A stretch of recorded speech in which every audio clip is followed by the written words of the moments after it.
Assalamualaikum Kak. Waalaikumsalam. Ya, silakan masuk. Maaf ya Kak, mengganggu waktunya. Iya, nggak apa-apa. Kakak senang bertemu sama kamu. Kamu gimana kabarnya?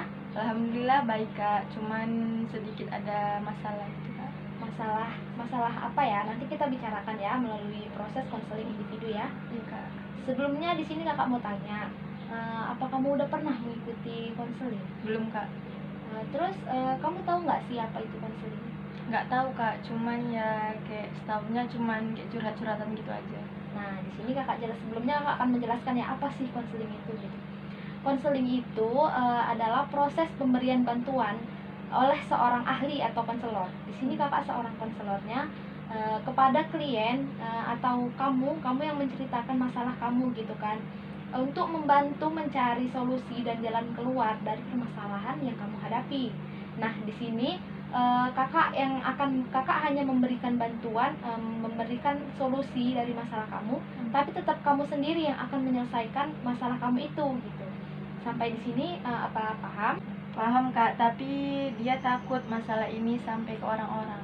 Kamu nggak perlu khawatir kalau rahasia kamu itu sampai ke orang-orang tahu, karena dalam proses konseling ini itu ada beberapa azas. Yang pertama itu ada azas kesukarelaan, ada azas keterbukaan, ada azas kerahasiaan. Yang pertama itu azas kesukarelaan, di mana kamu datang ke sini untuk menceritakan semua masalah kamu itu dengan sukarela tanpa paksaan dari orang lain. Yang kedua itu ada yang namanya azas keterbukaan, di mana kamu bebas menceritakan semua masalah kamu, semua unek-unek kamu gitu kan, secara terbuka tanpa ada yang ditutup-tutupin lagi. Yang terakhir itu ada azas kerahasiaan, di mana saya sebagai seorang konselor gitu kan akan menutupi rapat-rapat semua masalah kamu, semua data tentang kamu, fakta tentang kamu kepada orang lain, dan saya tidak akan membongkar semua masalah kamu itu tanpa seizin kamu gitu. Sampai di sini apa kamu sudah paham? Paham Kak. Oke, nah sekarang coba dia ceritakan sama kakak, dia punya masalah apa? Gini Kak, dia itu kan udah kelas 12. Jadi dia bingung mau milih masuk jurusan apa gitu Kak. Soalnya orang tua dia nyuruh dia masuk ke jurusan akuntansi. Cuman dia maunya ke psikologi Kak.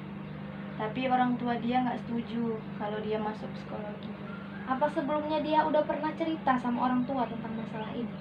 Sudah Kak, tapi kayak yang sekedar bilang dia nggak mau masuk akuntansi, dia maunya ke psikologi. Soalnya dia nggak suka hitung-hitungan, dia nggak suka juga akuntansi gitu Kak. Jadi dia nggak mau, takutnya nanti kalau dia paksa masuk akuntansi malah jadi nggak bener gitu Kak. Kira-kira yang buat dia yakin kalau dia nggak suka masuk akuntansi itu apa? Ya dia nggak suka aja gitu Kak, belajar hitung-hitungan, belum lagi pusing mikirin ini itu selip-selipnya lagi. Nah yang dia hitung juga duit orang gitu Kak, nggak suka aja gitu. Kalau dia mengambil jurusan psikologi, apa dia udah benar-benar yakin?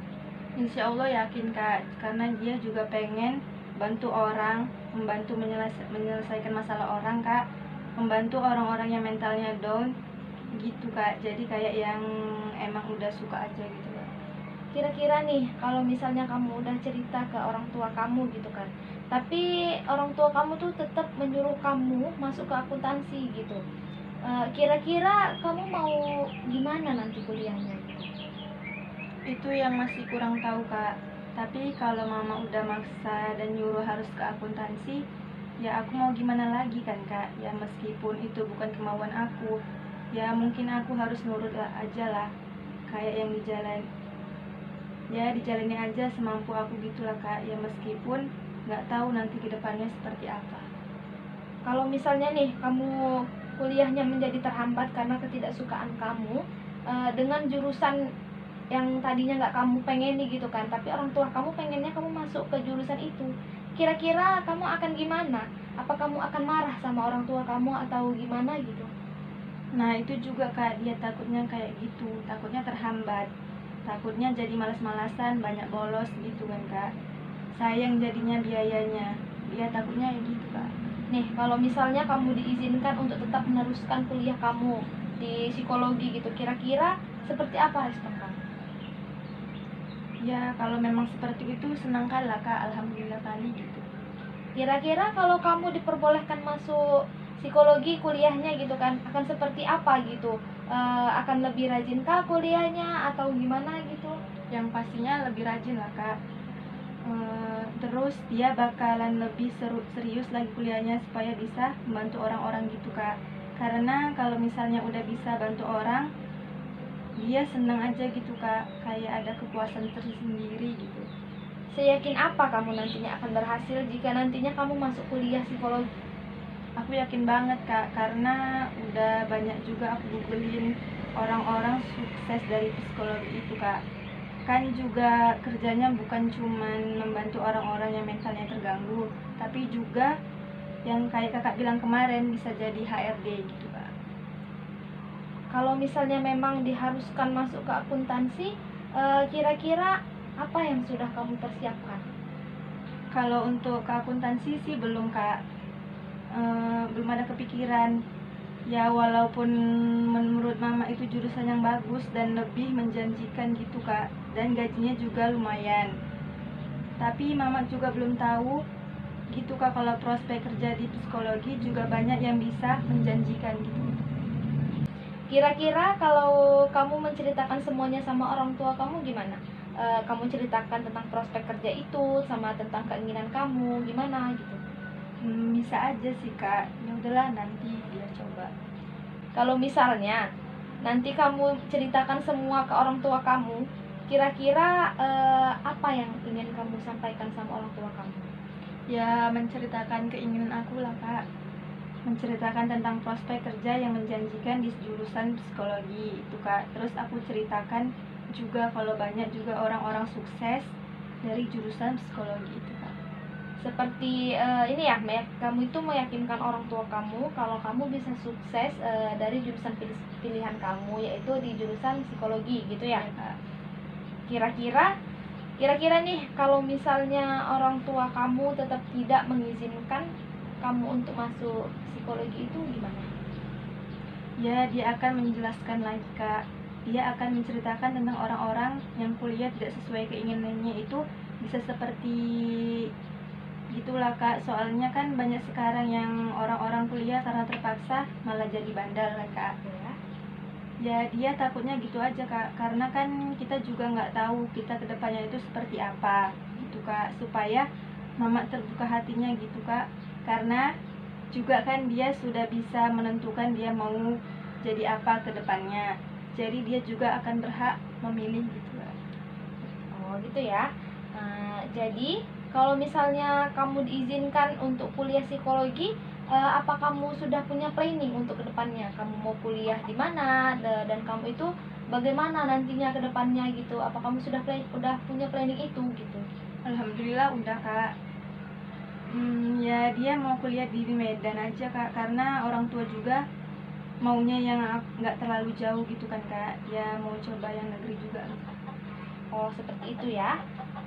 Jadi sekarang gimana sih perasaan kamu, atau apa ada gitu masalah lain yang mengganjal di hati kamu yang ingin kamu ceritakan gitu? Nggak ada sih Kak, ya cuman bingung aja, takut nggak nemuin solusinya gitu. Oh cuman itu aja ya. Terus gimana? Sekarang apa masih bingung atau gimana? Alhamdulillah Kak, sudah sedikit lega dan sudah tidak terlalu bingung. Jadi dia akan bilang ke mama kalau dia itu maunya di psikologi. Dia akan jelaskan alasannya dan dia juga akan kasih tahu prospek kerjanya. Juga akan kasih tahu kalau banyak orang sukses dari jurusan psikologi itu. Dan dia mau bilang kalau dia nggak mau di akuntansi karena dia nggak yakin sama jurusan itu. Dia takut nggak mampu. Dia yakinnya di psikologi. Oh seperti itu ya. Nah sekarang apa yang kamu rasakan? Apa ada yang ingin kamu sampaikan lagi? Alhamdulillah nggak ada Kak. Oke, kalau gitu karena kamu sudah menemukan solusi dan jalan keluar dari permasalahan yang kamu hadapi, yang kamu alami gitu kan, sampai kamu gak konsentrasi belajar, sampai kamu gak mood ngapa-ngapain, yang buat kamu kepikiran gitu kan. Kamu sudah menemukan jalan keluarnya, kamu sudah menemukan solusinya, jadi kita akhiri saja konseling hari ini. Jadi kamu nantinya ingin bercerita sama orang tua kamu ya tentang apa yang kamu inginkan ke depannya, tentang bagaimana kamu kuliahnya nantinya, pengen kuliah di mana, pengen ke jurusan apa. Kamu ceritakan tentang prospek kerja yang jurusan yang kamu inginkan itu, tentang orang-orang sukses itu, seperti itu ya. Iya kak. Jadi sekarang karena kamu sudah menemukan solusi itu, kakak tutup untuk konseling hari ini. Kalau ada yang ingin kamu ceritakan nantinya ke kakak, kamu silahkan lagi datang ke sini. Pintu terbuka, kakak dengan senang hati membantu kamu ya. Iya kak, terima kasih ya kak. Ya, sama-sama. Sekarang kakak akhiri. Assalamualaikum warahmatullahi wabarakatuh. Waalaikumsalam warahmatullahi wabarakatuh.